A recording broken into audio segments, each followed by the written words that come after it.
KVR Marketplace presents, where we bring you exclusive live presentations by leading innovators in audio software.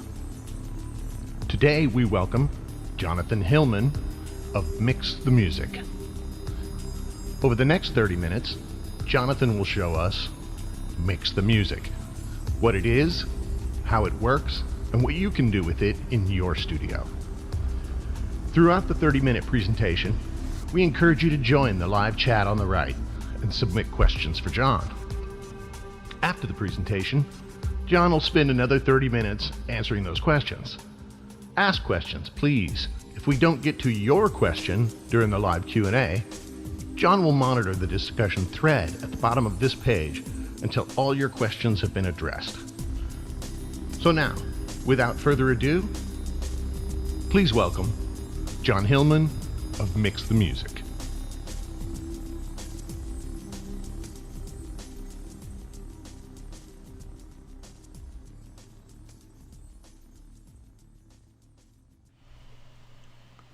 Hey there, my name is John Hillman. I'm with MixTheMusic.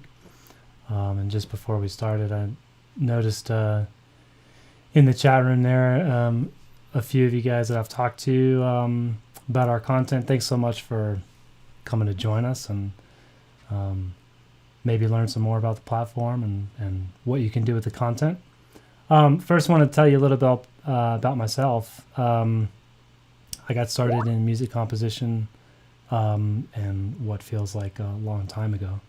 I have a degree in music composition. Been playing the piano since I was 4. And while I was in school in Louisiana, I went to work for Personas Audio. I worked there for about 10 years. Did all sorts of things, worked with a lot of cool people, some great people at Personas. I ended up managing, was the product manager for Studio One when it first released and through version 2. After that, I have been working in games, doing music and sound design for a while. Most notably worked on a game called That Dragon Cancer. Won a bunch of awards, and that was a lot of fun. And I'm still working in games. And then I kickstarted a project called Mayo with a friend of mine, which was like a mobile converter, audio interface, really high end. That was also a lot of fun, learned a lot. And now I found my way to MixTheMusic. So MixTheMusic has been quite a long time coming. It took about 4 years to get the major labels that we're working with on board and to get agreements in place where they could make this content available. Anyone who's been in the music business knows why that might be the case. It's just a really tough business. There's all sorts of rights issues and copyright and publishing and royalties, and it's complicated. But we're super excited to make some of the stuff finally available. It's never been available before, certainly not like this, and not legally. So we're just very excited to have launched and have hundreds of multi-tracks available and hundreds more on the way, and we're really excited to see the response so far. So for those of you that don't know, MixTheMusic is a multi-track download store, and multi-tracks are just containers that contain multiple tracks of audio. So just like iTunes, where you would normally buy music and you'd pull down stereo files, with us you end up downloading multi-tracks, anywhere from 4 tracks depending on the artist to 40 plus. It just depends on what the material is and how it's delivered to us. And what this lets you do is get into the individual tracks and start to break down how that production was put together. You can learn that favorite guitar solo, just solo the guitar and get to work. Pull apart film scores if you're a composition student or you're learning orchestration. That's pretty cool.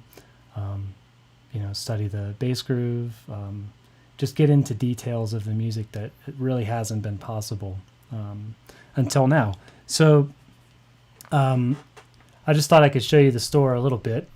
It's pretty much what you would expect. All the songs that are listed. You can, of course, preview these here. So You're my reality.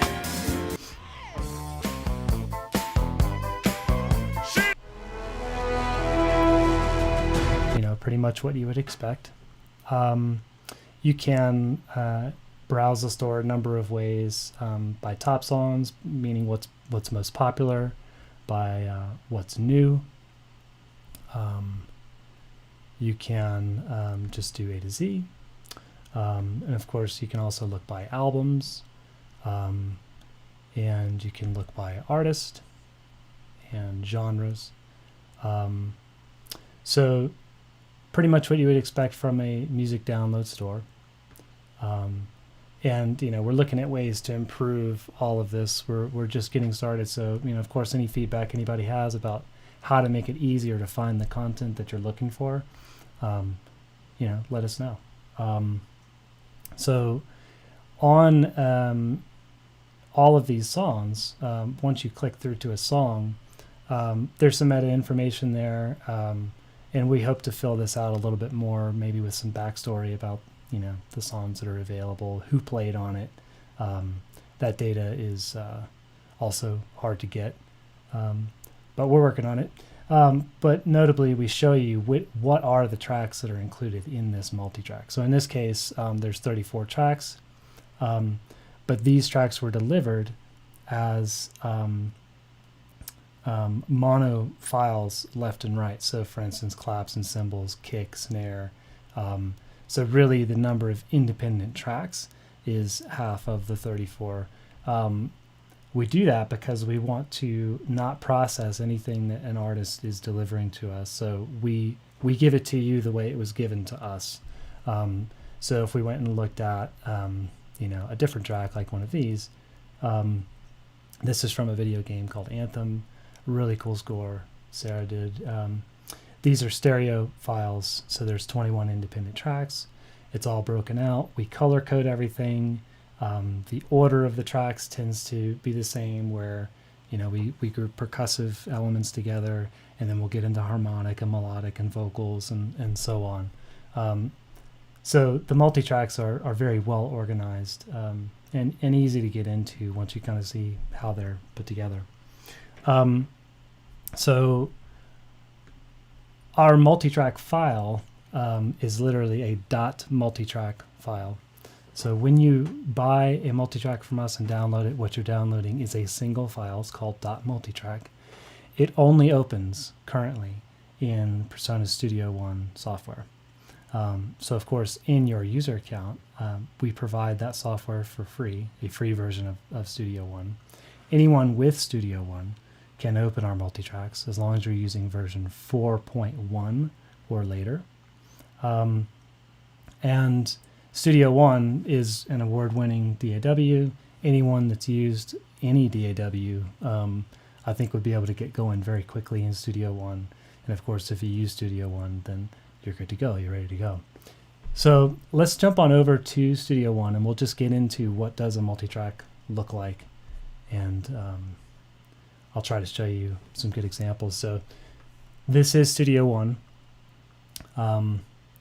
And I've got a couple that are open. I'm going to open one called In Your Hands. This is Charlie Winston, is the artist. He's from Real World Records. And when you open a multi-track, you will see this, and you'll see a copyright notice that says, "Hey, this stuff is copyrighted. You can't use it without permission from the artist."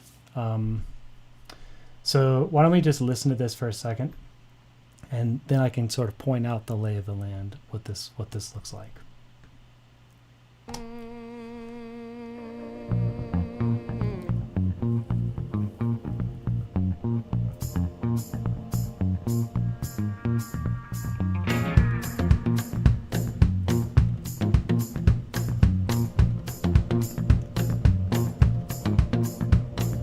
Mother, I've got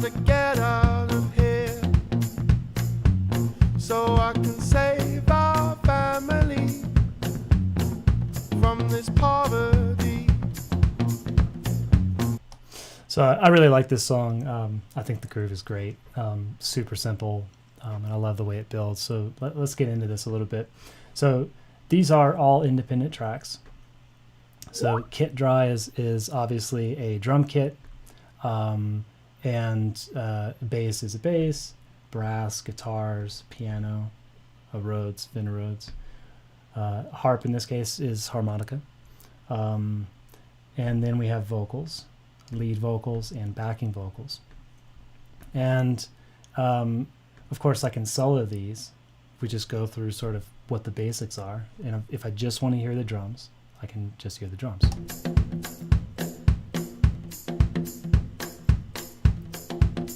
And if I want to just hear the bass,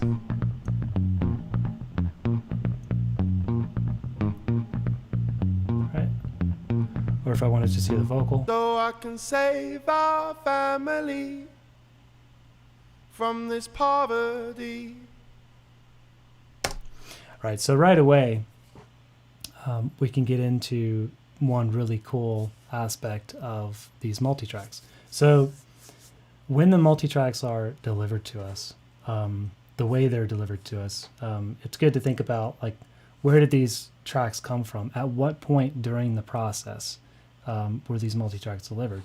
And most often, of course, we don't always know exactly, what point in the process was that delivered. But you can guess. These multitracks are generally delivered or created. These stems are created at a point where the mix is done or very close to done and mastering has not been done.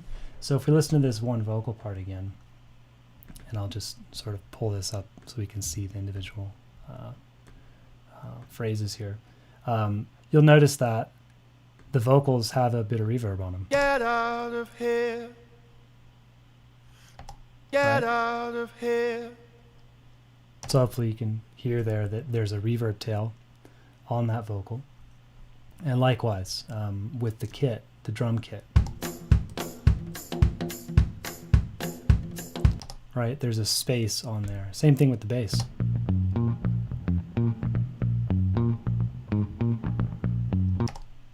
And what's really cool about this is that I can get into sort of speculating and trying to tease apart, well, how is this mix put together? The space that's on the vocal, is that the same space that's on the drums?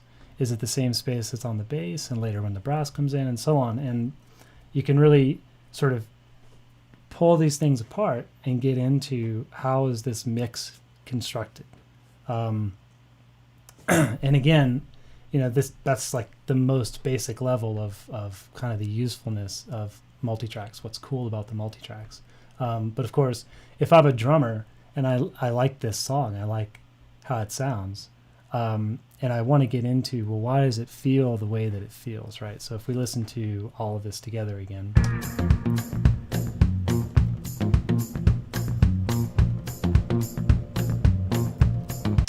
You might notice that it's a human playing the drums. That's obviously not a loop. And one thing we do with the multitracks is create a tempo map. So in Studio One, you'll see this tempo map, and it doesn't look like there's a whole lot of variation in the tempo.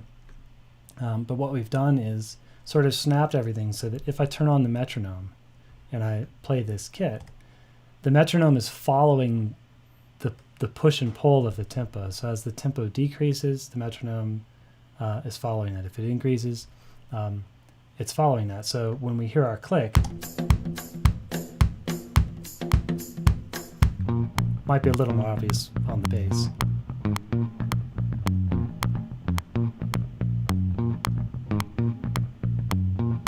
So each of these points up here is reestablishing what is the tempo, and you'll see it's very small changes, 1 BPM kind of up and down. It kind of slows down a little bit there.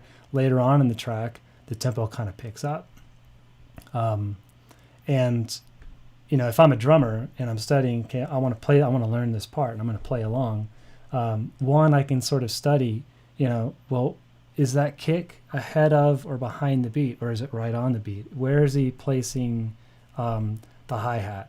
How exactly is he doing this roll?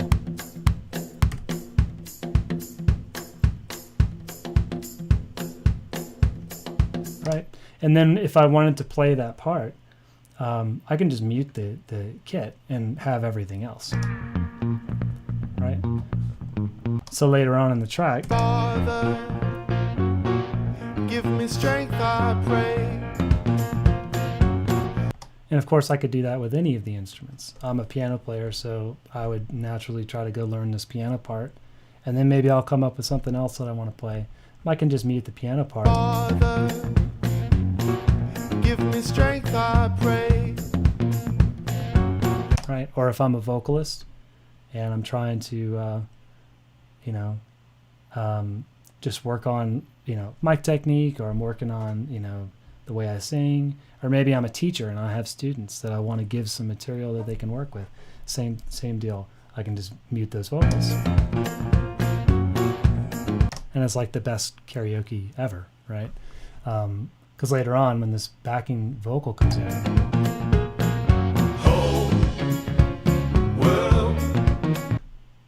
Hands, it's kind of a cool part. whole world in your hands. So that's kind of the basic lay of the land. And that's just me, muting and soloing some tracks. But of course, I can get in here. Studio One comes with a bunch of effects, and you can use all of your VST plugins and stuff the way that you normally would. So if I open up the mixer, I can start getting into remixing this track. So one thing I might want to do is set up a delay on this vocal. So if I wanted to, I could come in, let's just say medium delay. I have no idea how this will sound. Studio One is all about drag and drop. So I'm dragging this from a browser into a mixer. And now there's going to be a delay on the vocals. I'm gonna put my whole Right? world in your hands. I have to put my whole world in your hands. Right. And then maybe I wanted, there's a guitar part coming up here that's kind of cool. Now that's got some space on it, but I could maybe accentuate that by sending it to the same delay that the vocals are going to.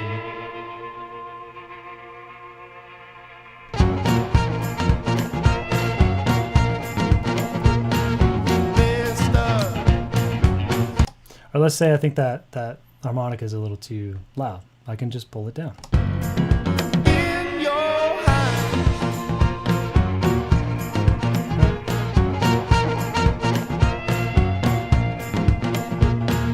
Mister, please let me work somehow. You've kept me waiting 18 months, and still I'm not allowed. Right, so you can really get into reshaping the song and get into just a full-on remix very, very easily. You also notice that we map out the arrangement. This just makes it easy to jump around. So in Studio One, there's this thing called the arranger. So if I have that open, I can easily just jump in here and go to the first verse.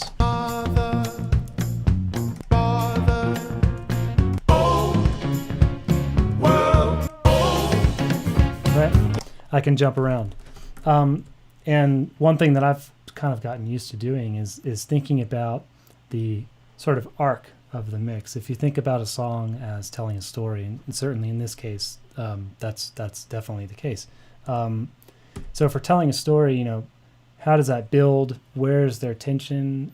Where is that released? This becomes very easy to think about, okay, what's changing over this song? And I can get into, Okay, the first verse, I can just see across the tracks here. There's no brass, no guitar, no piano, no Rhodes, no harp. It's bass, drums, and vocals, right? I've gotta get.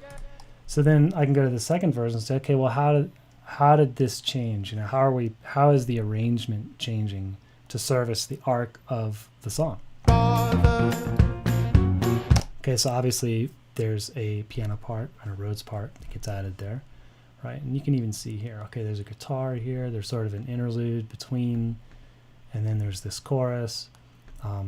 By the time you get to this verse, the harp is in, the piano's a little more active. Now there's a whole guitar picking part in here. Right? This is building and building and building. And then it becomes really easy to think about not just the arrangement, what instrumentation is present and what isn't, but also the mix. So I can think about, okay, well, each chorus sort of keeps getting more and more weight. Let's think about, how does that actually sound? World in your hands. I have the whole world in your hands. Okay, so there, the drummer's adding some cymbal work. There's a guitar part that's present. And if you think about the placement of this guitar, it's a little more on the left side. There's a bunch of space on the right side of that part. How does that function in the mix? You can really get into all of these details and think hard about, okay, I like the way this sounds. Why does it sound that way? Why did they choose to do that? World in your hands. Cool. So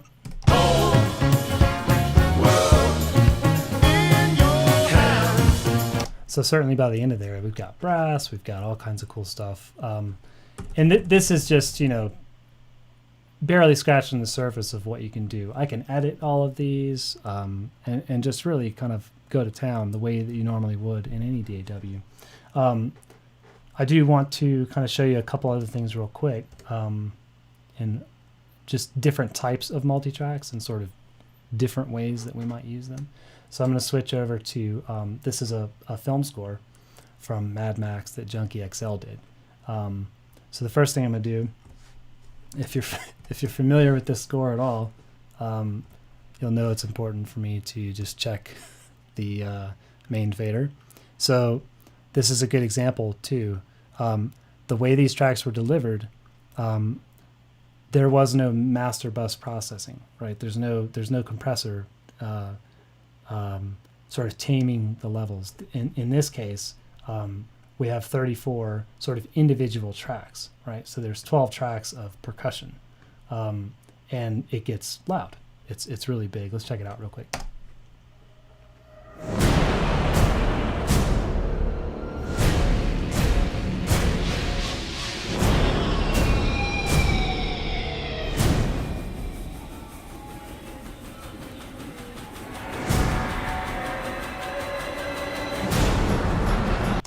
So on a multi-track like this, you could teach a whole course on a certain type of film scoring just looking at this multi-track. There's so much to get into. Junkie XL has a sound that he's well known for, and he's got some fantastic videos on YouTube that you should definitely check out. But one really interesting thing about this one in particular is you can get into, for instance, the difference between fake and live strings. Oftentimes you think of sampled strings as something that you might replace later on. So that's not always the case, and they can serve kind of different functions. So I'm going to jump over to this part of the track real quick, and we'll just listen to this in context, and then we'll sort of kind of tease out the strings, the live strings versus the fake strings. What are they doing, and so on.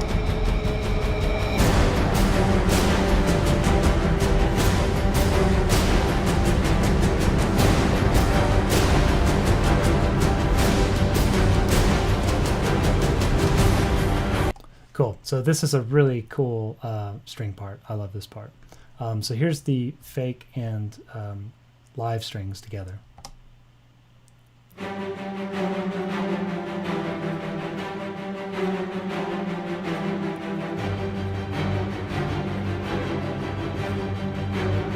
Right, so that's them together. Here's just the live strings.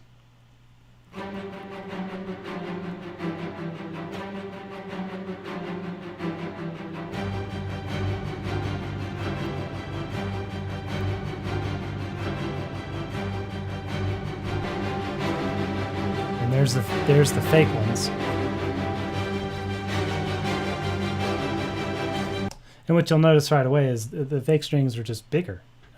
It sounds like more players, right? There's some differences too with the articulation. But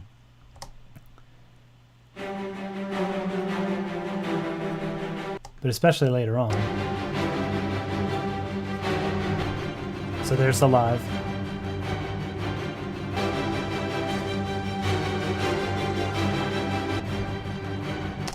So there, I'm listening to, there's just an obvious difference between live players and the variability with which they're playing this pattern, this ostinato.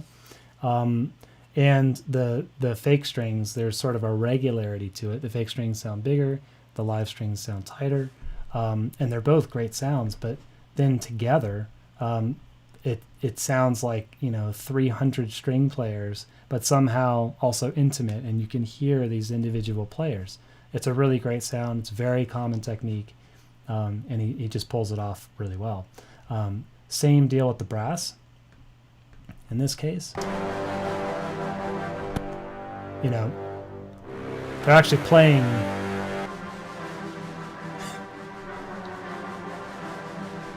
I mean, it's just, it's raucous. I love it. The fake brass in this case is actually just playing a different part, but together they work really well. It just sounds huge. And of course, he's doing the same thing with the percussion. There's all kinds of awesome synth work going on. The synth basses in this in particular just sound so cool.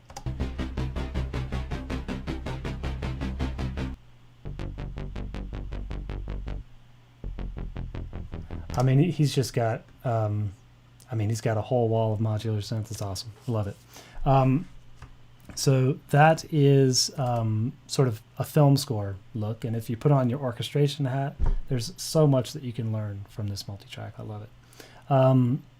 Let's say we're going to look at this Afro-Celt sound system. They're a really cool band. And I really like this groove. Let's just listen to it real quick.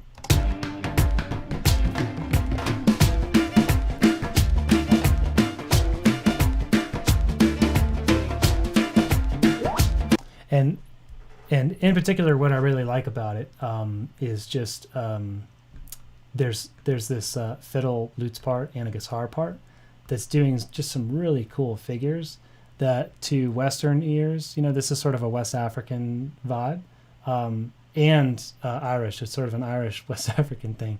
It's so cool.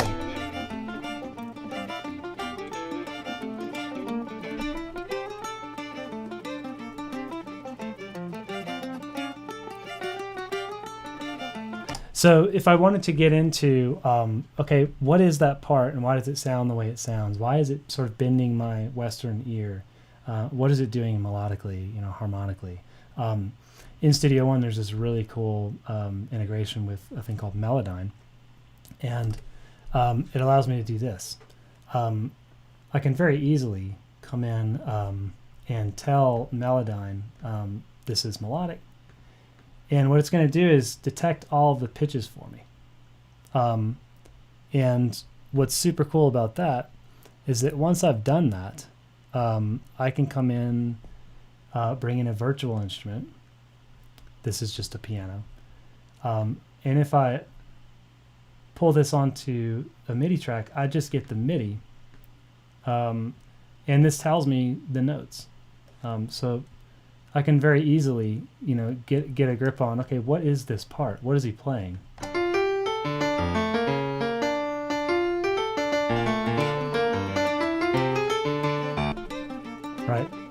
So this is a fiddle and lutes, but I can very easily get into the you know, sort of pitch class, the scale that's being used. And similarly, with drums, I can extract a groove, and then pull that down to MIDI as well. So if you in Studio One, if you pull any audio into this groove, it detects all the transients, and once you've done that, you can drag that from the groove down to here. And what this does is it lays out exactly on this grid, you know, what the rhythmic pattern was. Of course, it gives it to you on all the notes, but I could separate the notes to access different parts. So this being on a piano is a little bit silly, but it could easily be a drum machine. And I can think about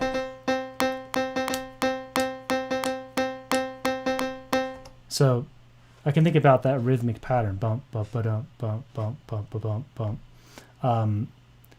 and really start to get into the music, just, you know, from a sort of musicology perspective, from wanting to learn about how is this music made. So there's a lot of ways that multi-tracks can be used. And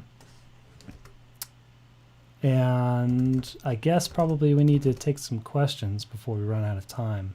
I could go on and on.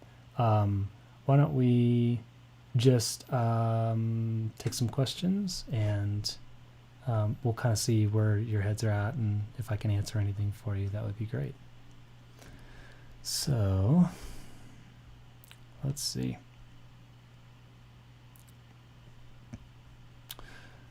I'm just looking at the chat. I can see a couple good questions. How do you route individual tracks to different outputs? Good question.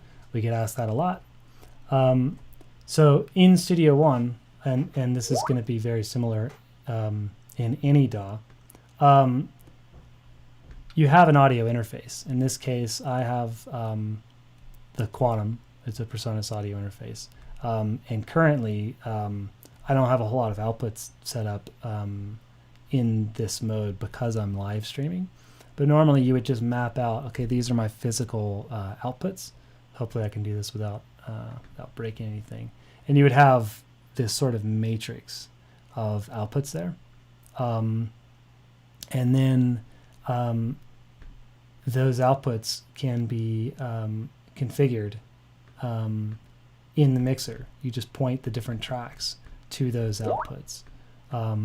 And of course you can do things like, you know, if I wanted these to be on their own bus together, now these tracks are just going to this bus. So I've got a fader for both of those tracks.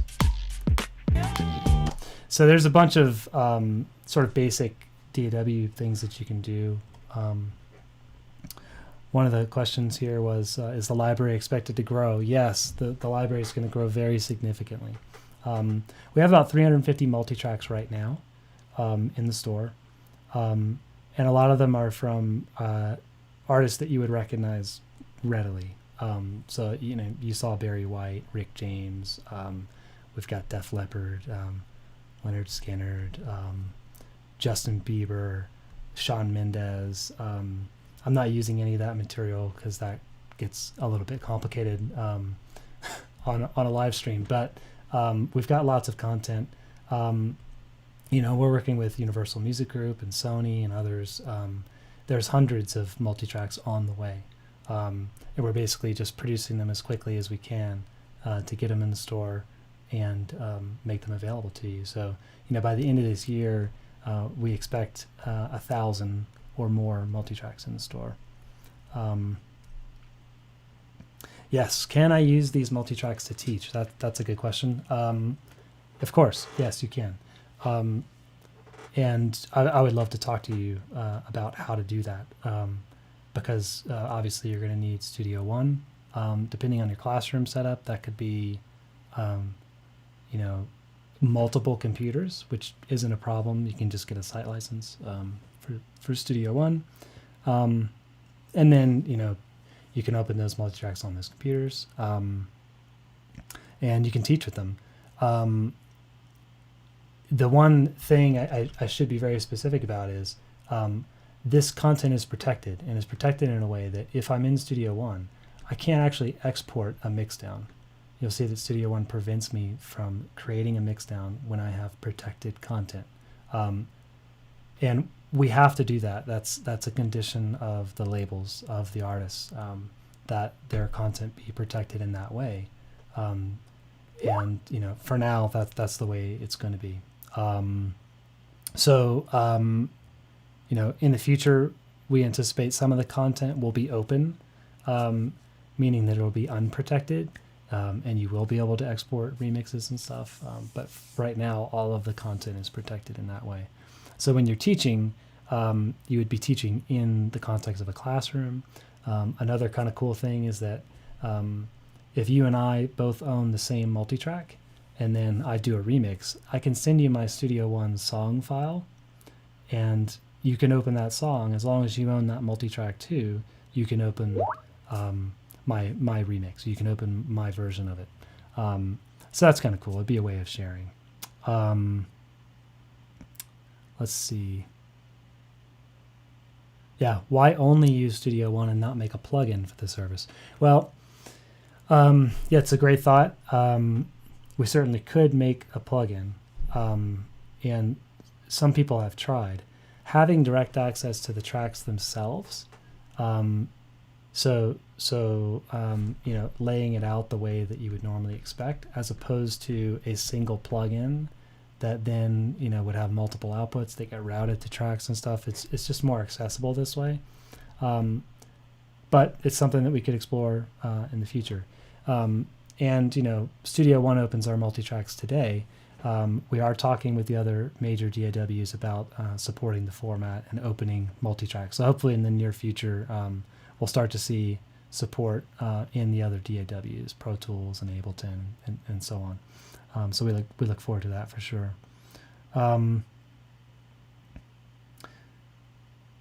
Just reading through the questions here. Yeah, label partnerships, absolutely. So if you have a label or you're an artist on a label and you want your music in the store, get in touch with us. Definitely, you can write us. Just write us an email at hello@mixthemusic.com, or reach out to us on Facebook or in KVR, and we'd love to talk to you. We're looking to engage as many artists as possible. In terms of features, the second part of this question was what the future of Mix the Music looks like. There will be a lot of cool things that become possible. This is definitely just the beginning. There's a lot of cool stuff that we have planned. So,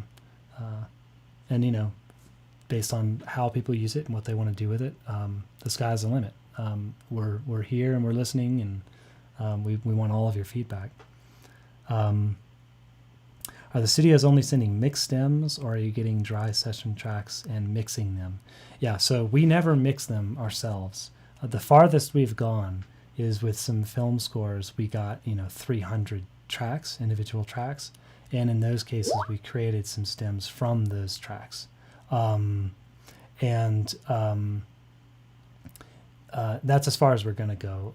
We don't want to create mixes from what artists give us. So the flip side of that is a lot of what we get is sort of pre-mixed, meaning when you open one of our multi-tracks, all the faders at 0 dB, meaning all the faders in this mixer, all of them at 0 dB, is going to be equivalent to the mix that you're familiar with. So if I went and listened to this track on Spotify, the mix is going to sound that I hear will sound a lot like this. Now it's pre-mastering, and in some cases, depending on the source material, where it came from, that won't be true. So with classic rock, for instance, where they're getting the stems from the multi-track tape, and there's 24 tracks or there's 16 tracks, then it's a little bit different because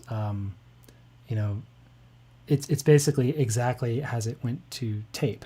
And then if you go even further back to Motown and R&B, so we have Jackson 5 for instance. And Barry White's in there. I'm thinking of B.B. King. There's a great recording. The Thrill Is Gone. We basically just pass it on the way it comes to us. So it kind of depends on where that source material is coming from. If it's coming from like a tape archive, if it's a modern mix, if it's Justin Bieber, those mixes are the stems, are delivered as a part of the delivery to the label. They deliver a mix, the stereo file, and a radio edit and all that, and they also deliver stems. So those are the stems that are in our store. Not necessarily dry session tracks, meaning like the raw tracks. And that is something that, we'd be open to offering in the future, but very few artists, certainly from the major labels, are going to make that available. I don't think that is going to be a huge deal. Is there a way to display the hit point markers for the film score tracks? Like striping in the film. There you could. Studio One has the ability, but we don't have that data. So if that data was delivered to us, yes, we could do that, and that would be a really cool thing. It's a great idea. So it's possible we could get that.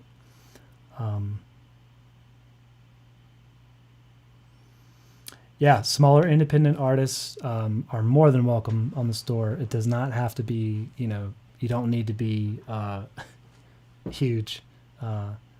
If you have great music, then we'd love to have you. So please get in touch and we'll do our best to get your stuff on the store. Let's see. I want to make sure I get to all of your questions. I should mention too, the multi-track format was created by Personas, and we're looking to expand support for that. The format itself, to be really clear, can essentially be protected or not protected. So it's always licensed to individuals, but it can be protected or unprotected. Protected means that anyone that opens that multitrack can't export a mixdown. If it was unprotected, they can export a mixdown. And we have a feeling that a lot of our, and we've talked to a lot of independent artists that are totally open to people remixing their material and putting it out there. And even some of the majors have expressed an interest in this. So it's something that we're pursuing. So in the context of getting independent artists on the store, I think that'd be very cool. We'd love to have you, and it could work both ways, where your music's in the store, people are being exposed to you that otherwise may have not found you, and then they might make some really cool music using your music. And these days that's just how it works, it's really a benefit to everyone when that happens. So, will we do future presentations like this? Yes. The hope is to do lots of these. As long as people show up and are interested and, we're doing a good job, then yeah, we'd love to. I've talked to a couple of the artists. In fact, the artist for Afrocelt, Simon, I think I can get, so that was this track, this Desert Billy track. I think it'd be really fun to have the artists come on and talk about their production, and just go through the multi-tracks and maybe play some stuff live. And there's a lot of cool stuff we can do. So yes, we will do more presentations. And we're definitely going to do this more through KVR. So let's see.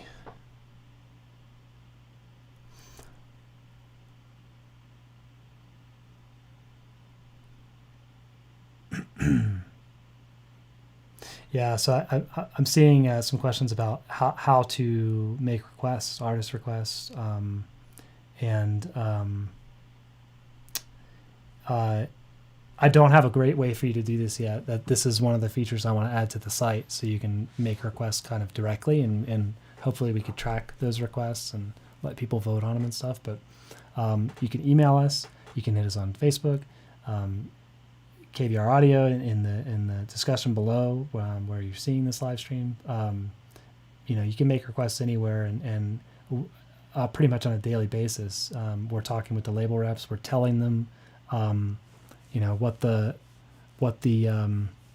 requests are, and so far we've actually been able to get a surprising number. We put some Jackson 5 in the store.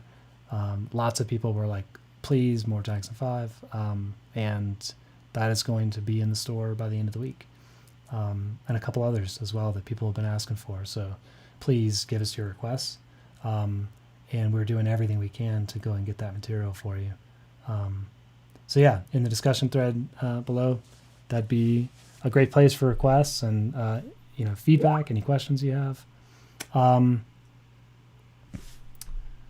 Let's see. Yeah, the potential is enormous. How about mixing contests? Yeah, absolutely. Remix contests. We've got some really cool ideas on what we'd like to do there, and we're talking with some great people. So yeah, hopefully more on that very soon. We think you guys will be really excited about it. Any hints on what's coming up? Well, I can tell you what I was working on since you're here, and it'll be in the store in a day or so. Interestingly enough, we got the Sunshine Day from the Brady Bunch. If anybody remembers the Brady Bunch, we have that multi-track. There's more Jackson 5, Belinda Carlisle, All American Rejects, Hinder. There's so in the queue are literally over 200 multi-tracks. So we're sort of prioritizing those, and then more are coming in from the labels every week. So we're just we just got a lot of work to do to get those in the store and get them ready for you. But that's what we're gonna work on. So thanks so much for coming. Please, I'll be in the thread with you guys. Ask more questions there. Let us know what you'd like to see on upcoming live streams. If there's an artist that we can pull in, or a multi-track that you want to look at, let us know, and we'll do what we can. But again, thanks so much for watching, and hopefully you learned something, and we're super excited about the future of MixTheMusic. Super, super excited. Great, guys. Thanks so much, and we'll see you next time.